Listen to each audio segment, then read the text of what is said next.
He replaced 12 windows in here for us. For us, as they matched the windows on the front of the house, we were replacing all the windows on the back of the house. And he was able to match them and make it, you wouldn't be able to tell the difference. He did match the windows. The windows, as I said, on the front of the house were new. The windows on the back weren't, and he was able to get us the same windows on the back of the house at a very competitive price. Yeah, he did.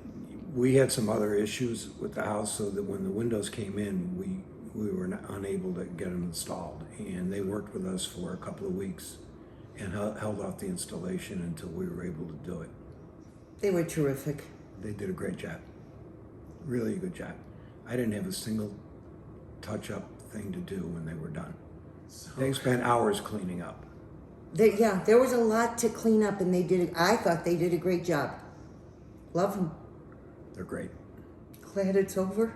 Yeah. Yeah. It's fine. These were 30-year-old windows. They need to be replaced, so it's good. We've had neighbors come over and ask us.